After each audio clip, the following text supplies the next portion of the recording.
சிலருக்கு சம்பாதிக்கிற பணம் எல்லாமே செலவாயிட்டே இருக்கும். அவங்களால எப்பவுமே பணக்குறை, பணத்தட்டுப்பாடு என்று சொன்னால் முதல்ல அனைவருக்கும் என் அன்பான காலை வணக்கங்கள். இந்த ஆடி மாதம் முழுவதுமே ரொம்ப திவ்யமான நாட்களாக இருக்கிறது. நம்ம எல்லாருமே சக்தி வழிபாடு செய்து சக்தியின் அருளை பெற்றுக்கொள்வோம். தொடர்ந்து இன்றைய பஞ்சாக்கம் பார்ப்போம். இன்றைய தேதி 26ஆம் தேதி 7ஆம் மாதம் 2026 ஞாயிற்றுக்கிழமை, தமிழ் மாதம் ஆடி. இன்றைய சூரிய உதயம் 7:12க்கு, சூரிய அஸ்தமனம் 7:28க்கு. இன்றைய திதி வளர்பிறை துவாதசி, முடியும் நேரம் இன்று மாலை 4:28க்கு. அதன் பிறகு திரியோதசி ஆரம்பமாகும். இன்றைய நட்சத்திரம் கேட்டை, கேட்டை நட்சத்திரம் இன்று காலை 10:04க்கு முடிவடைந்து மூல நட்சத்திரம் ஆரம்பமாகும். இன்றைய யோகம் முதலில் மரண யோகம், பிறகு அமிர்த யோகமாக வருகிறது. நல்ல நேரம் காலை 8:13 11:17 வரை. அதன் பிறகு மத்தியான வேளையில் 12:18 1:20 வரை. அதன் பிறகு 3:22 4:24 வரை. ராகு கால நேரம் மாலை 5:56 7:28 வரை. யமகண்ட நேரம் மதியம் 3:20 2:52 வரை. கூலிகன் மாலை 4:24 5:56 வரை. சந்திராஷ்டம ராசி. இன்று மேஷராசி அன்பர்களுக்கு சந்திராஷ்டமம் இன்று காலை 10:05க்கு முடிவடைந்து அதே வேளையில் ரிஷபராசி அன்பர்களுக்கு ஆரம்பமாகும். இன்றைய விசேஷம் சுக்லபட்ச பிரதோஷம் மற்றும் கரிநாளும் கூட. இன்று ராசி பலன் பார்ப்போம். மேஷ ராசிக்கு பெருமை, ரிஷபராசிக்கு அன்பு, மிதுன ராசிக்கு அமைதி, கடகராசிக்கு பரிசு, சிம்ம ராசிக்கு லாபம், கன்னி ராசிக்கு நலம், துலாம் ராசிக்கு இரக்கம், விருச்சக ராசிக்கு உதவி, தனுசு ராசிக்கு வெற்றி, மகர ராசிக்கு நிம்மதி, கும்ப ராசிக்கு உயர்வு, மீன ராசிக்கு ஊக்கம். தொடர்ந்து நம்ம ஓரைகள் பார்ப்போம். சுப ஓரைகளை. சுக்கிர ஓரை காலை 8:13 9:14 வரை. புதன் ஓரை காலை 9:14 10:16 வரை. சந்திர ஓரை காலை 10:16 11:17 வரை.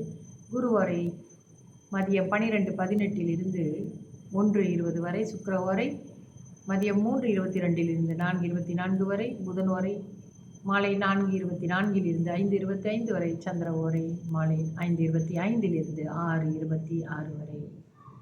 சிலருக்கு சம்பாதிக்கிற பணம் எல்லாமே செலவாயிட்டே இருக்கும். அவங்களால அதை பிடிச்சி வைக்கவே முடியாது பணத்தை அப்படின்னு வருத்தப்படுவாங்க. அது முதல் காரணம் அவங்க செலவழிக்கிற முறையில் ஏதாவது ஒரு கோளாறும் இருக்கலாம். சில சமயங்களில் எல்லாமே நம்ம பிளான் போட்டு செஞ்சாலும் கூட அது நம்மளுக்கு மீறிக்கிட்டு செலவாகி போயிட்டும் இருக்கும். பணம் வரக்காட்டியுமே அதுக்கான செலவு வந்துடும். இப்படிலாம் இருக்கும் பட்சத்தில் சில கர்ம வினை தோஷங்களாலும் இப்படி நடக்கக்கூடிய காலகட்டங்களும் இருக்கும். அந்த மாதிரி இருக்கிறவங்க என்ன செய்யலாம் அப்படின்னு சொன்னால், குலதெய்வ கோயிலில் போய் நம்ம நல்லா வேண்டிக்கிட்டு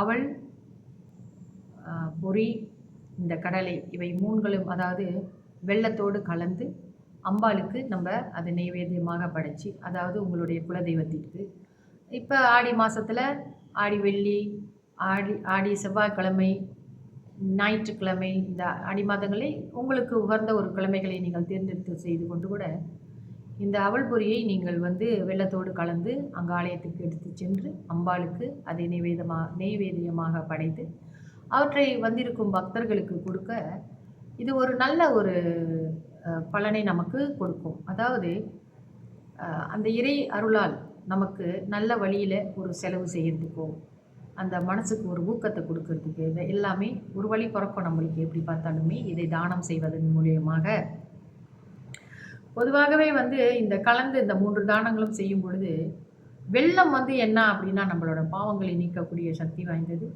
மற்றும் அந்த கடலை, பொட்டுக்கடலை நம்ம முன்னோர்களுடைய கோபத்தை ஈர்க்கும் அப்படின்னு சொல்கிறாங்க ஜோதிட சாஸ்திரத்தில். இந்த 3 கலவைகளையும் சேர்த்து நம்ம மற்றவர்களுக்கு தானமாக கொடுக்கும்போது இந்த விரயம் ஆகிற பணத்தோடைய அந்த விஷயங்கள் கொஞ்சம் கொஞ்சமாக குறையும், அல்லது நம்மளுக்கு மூளை கொஞ்சம் நல்லா வேலை செய்ய ஆரம்பிக்கும் அப்படின்னு சொல்லப்படுது. சரிங்களா? எப்போவுமே பணக்குறை, பணத்தட்டுப்பாடு என்று சொன்னால் முதல்ல நம்ம பார்க்கணும்.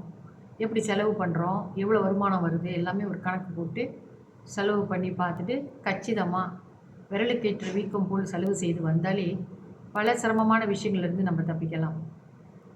அளவுக்கு அதிகமான தேவையற்ற செலவுகளை செய்வது கூட நமக்கு ஒரு கடனாளியாக நம்மை மாற்றிவிடும். விரலுக்கு தகுந்த வீக்கம் போல் வாழ்ந்தாலே நம்ம சிறப்பாக இருக்கும், சிறப்புமாக. சரிங்களா? நாடி நம்ம ஒரு விஷயத்த பாதுகாக்கும் போது அது நம்ம கூடயே இருக்கும். பணத்தையே நம்ம சிக்கனமாக பாதுகாத்து பாவிக்க வேண்டும். தொடர்ந்து என்னுடைய பதிவுகளை மற்றவர்களுக்கும் ஷேர் செய்யுங்க. அ இந்த என்னுடைய சேனலையும் சப்ஸ்கிரைப் பண்ணுங்கள். நிறைய விஷயங்களை பற்றி நம்ம பேச போகிறோம்.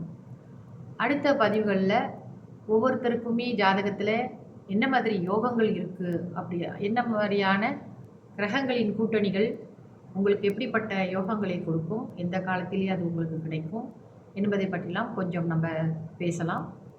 தொடர்ந்து என்னுடன் இணைந்திருங்கள். நன்றி, வணக்கம்.